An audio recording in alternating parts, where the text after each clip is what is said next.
Yo, all right, what's up, my YouTube family? I am back, the Sugar Cat, and I am going to do a video today on Mr.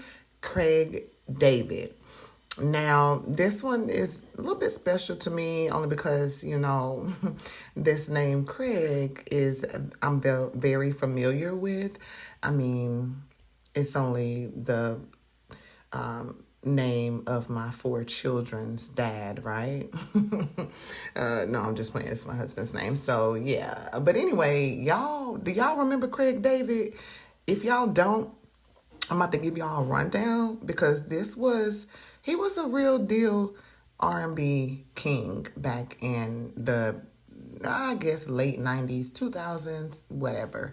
But yeah, I'm about to give y'all a rundown so that it can kind of bring y'all to remembrance of what he used to be. And he's still making songs to this day. So I'm not really going to say used to be, but, he was more popping back then. So yeah, let's get into it. All right, guys. So Craig David was born Craig Ashley David, and he was born May 5th, 1981, which makes him the age 41 now. He was born Southampton, Hampshire, England. So guys, yeah, he's from the UK. And if you hear him talk, which at the end of this video, I'm going to play a little clip of him talking, so you'll be able to hear his cute accent. But yeah, guys, so he was born May 5th, 1981. He started his career in 1997, and it actually says that he is still present, which is like what I stated earlier. He's still making songs to this day. David was born the son of Tina Loftus, a retail assistant at a Superdrug market, and of George David, a carpenter, which was his dad. And he grew up in Holyrood Estate. David's father is Afro-Grenadian, and David's mother is Anglo-Jewish, and related to the founders of Accurus Watchmaking Company. David's maternal grandfather was an Orthodox Jew, and his maternal grandmother a convert to Judaism. David's parents separated when he was 8, so he was brought up by his mom. He attended Bellamore School and Southampton City College. It's said that David was bullied by other students at his school, and he wrote and released the song called Johnny in 2005 about his memories being bullied. So it's safe to say that he turned those bad situations into, basically released his struggles on paper and turned it into a song, and was able to accomplish releasing that song in 2005. So kudos to you, Craig, for doing that, because not many people really take the time out to figure out how to release their struggles any type of way. So I find that very, very strong-minded, I guess you can say. Let's see. It says David's father played the bass in a reggae band called Ebony Rockers. And as a teen, David began accompanying his father to local dance clubs where DJs let him take the microphone. Dave's earliest exposure came when he worked on a B-side to British group Damage's cover of Wonderful Tonight on the track I'm Ready.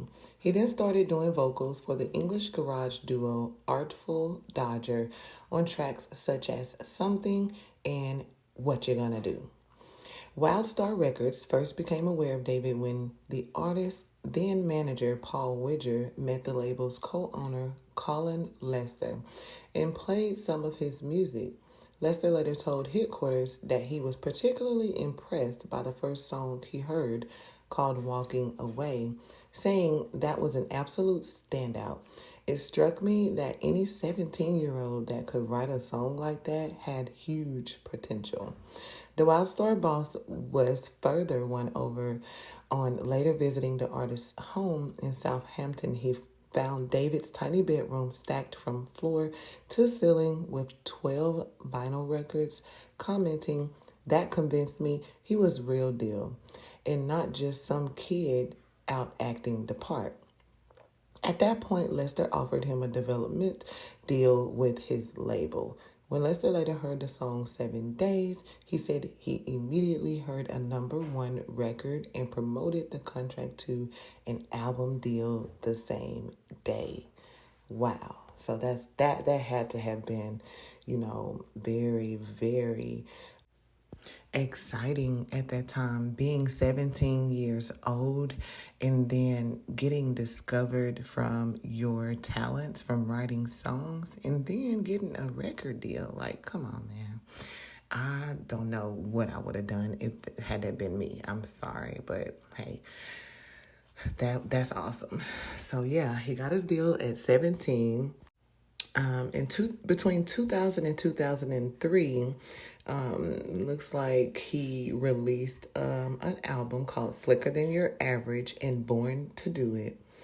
The song Rewind from the Artful Dodger album, It's All About the Stragglers, hit #2 on the UK charts in 1999, thus paving the way for a solo career. David's first single, Fill Me In, released on Colin Lester's and Ian McAndrews' Wildstar Records, topped the UK chart and was the first of a string of 4 top singles from his debut album, Born to Do It, which eventually sold more than 8 million copies worldwide, earning multi-platinum status in more than 20 countries.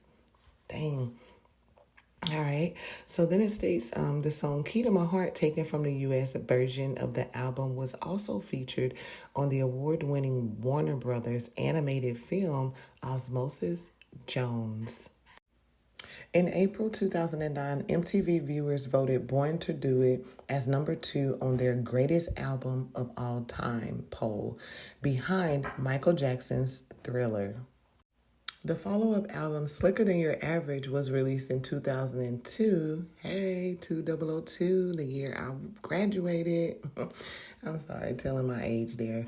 But yeah, the album's first 4 singles continued David's streak of top 10 hits in the UK, bringing a total of 9 consecutive top hits until World Filled with Love peaked at #15 in 2003.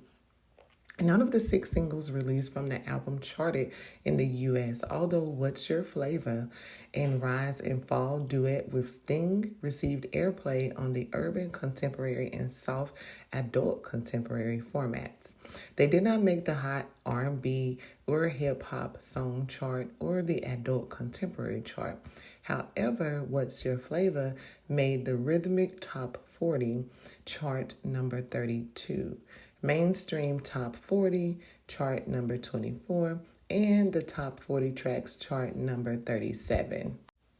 According to the RIAA, Slicker Than Your Average was certified gold in the U.S. David also commented that the album title could be looked at in 2 different ways. On the one hand, it's coming across like I'm arrogant. On the other hand, it's saying I have a lot more composure on the album. The album was leaked onto the internet prior to its official release, but David was not too bothered as he feels it's spread the word. David later signed on with Warner Music and put together his 3rd album, The Story Goes, which was released worldwide in August 2005, excluding the US where it was never released. The first single, All the Way, returned him to the top 3. The second single, Don't Love You No More, I'm Sorry, tied with 7 Days as his longest running single in the charts since Rewind, spending 15 weeks inside the UK top 75. The album's 3rd single, Unbelievable, debuted at #18, March 2006. In 2007, David collaborated with British rapper Kano on his album London Town for the single This Is the Girl. The track was released on August the 27th, 2007, and debuted at #18 on the UK charts. The first single on his album, Trust Me, Hot Stuff, Let's Dance, was released November the 5th, 2007. David successfully sought permission from David Bowie to sample his 1983 number one single, Let's Dance. The single was a top 10 hit. Wows the album chart at number 18 on the UK albums chart. Six of One Thing, the second single to be taken from Trust Me, charted at number 39 on the UK singles chart, becoming his third lowest charting single to date. In 2008, David released his first Greatest Hits album on November the 24th, 2008. In support of the release, David released two singles to promote the album. Where's Your Love, featuring Tinchy Stryder and Rita Ora, a homage to his UK garage days, was digitally released on November the 10th, 2008. The second single, Insomnia, produced by Jim Beans from Timbaland Production, a dance track with hard bassline beats, was released the following week on November the 17th, 2008. And David made a surprise appearance on The X Factor on December the 13th, 2015, where he performed his breakthrough single, Rewind, during a medley with reggae and bowling infused ODG.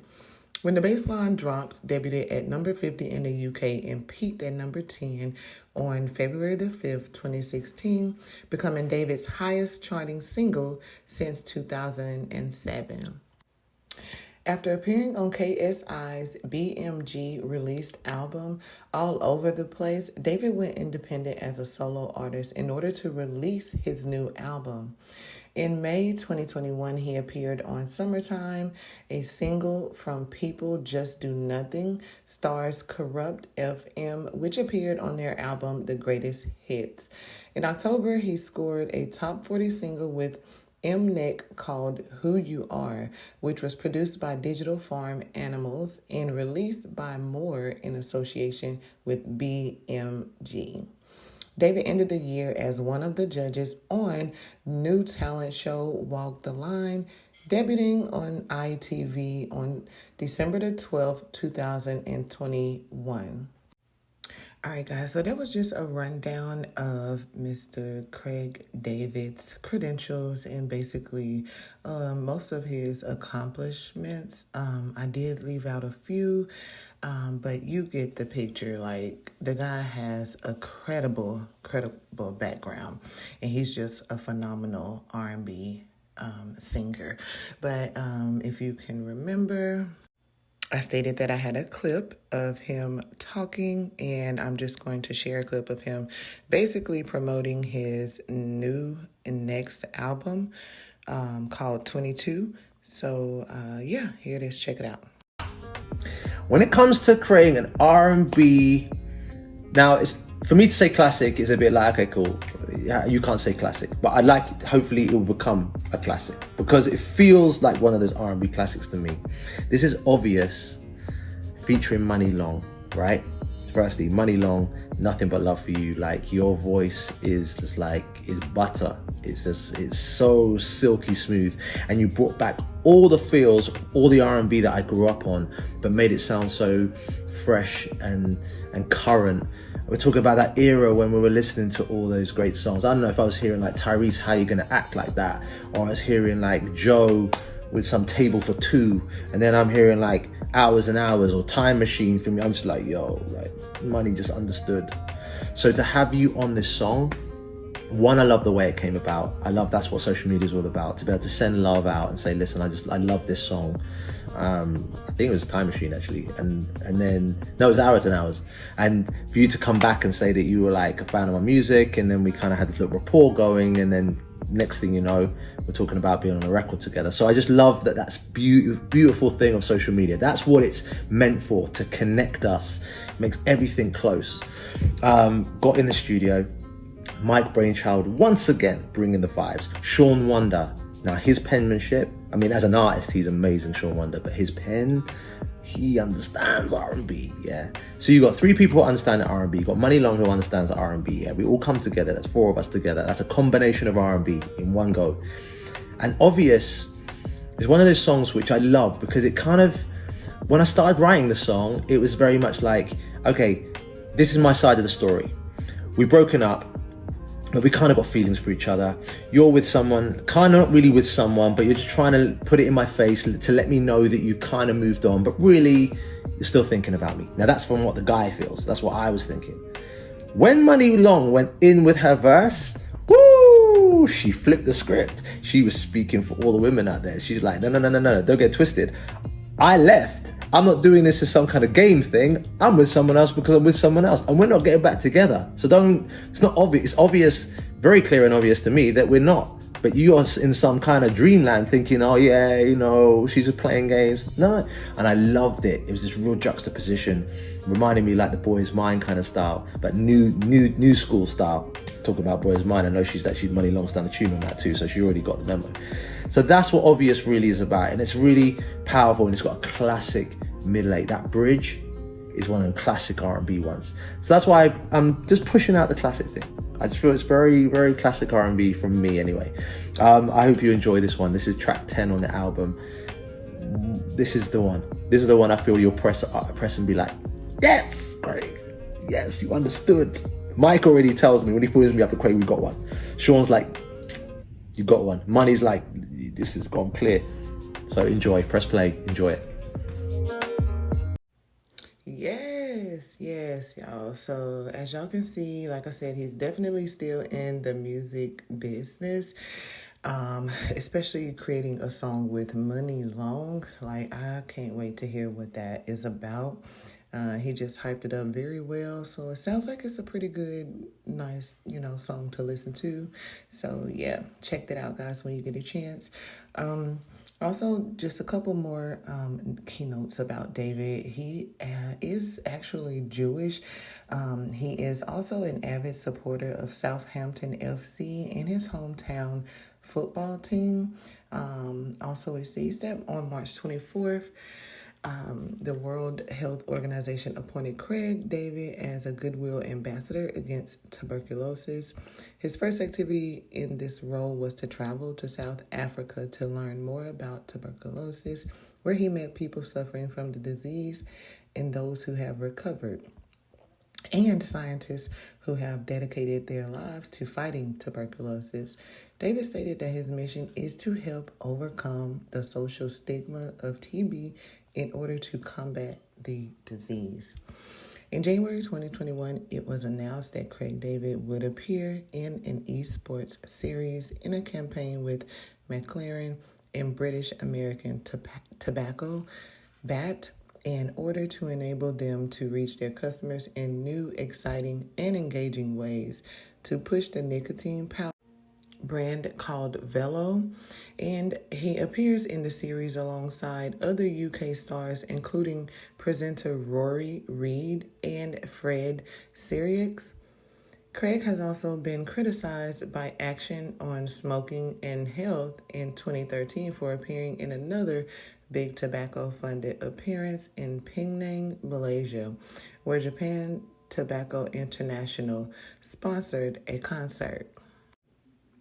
On December the 30th, 2020, it was announced that in the Queen's New Year honors list, David had been appointed as MBE in recognition of his services to music.